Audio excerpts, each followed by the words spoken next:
రాష్ట్రంలో ఏడాది పాలన పేరుతో కాంగ్రెస్ నేతలు సంబరాల్లో మునిగి తేలుతున్నారు. సీఎం రేవంత్ రెడ్డితో పాటు మంత్రులు గొప్పలు సాధించామని చెప్పుకుంటున్నారు. కానీ రాష్ట్రంలో మహిళలు మాత్రం ప్రభుత్వ సంబరాలపై మండిపడుతున్నారు. హామీలు ఏవి నెరవేర్చకుండా వేడుకలు చేసుకోవడమేంటని ప్రశ్నిస్తున్నారు.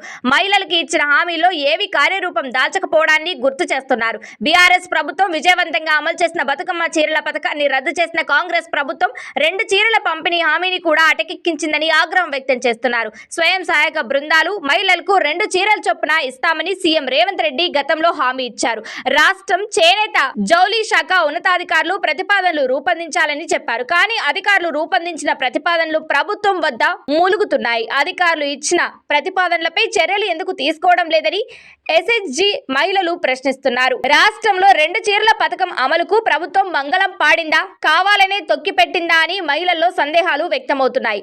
రాష్ట్రంలో స్వయం సహాయక బృందాల్లో దాదాపు 64 లక్షల మంది ఉన్నారు. ఒక్కొక్కరికి 2 చీరల చొప్పున ఇవ్వాలంటే 1.30 కోట్ల వరకు చీరలు అవసరం. ఒక్కో చీరకు కనీసం 500 ఖర్చవుతుందని అధికారులు అంచనా వేశారు. ఈ లెక్కన మొత్తం 400 కోట్లకు పైగానే బడ్జెట్ అవుతుందని ప్రతిపాదించారు.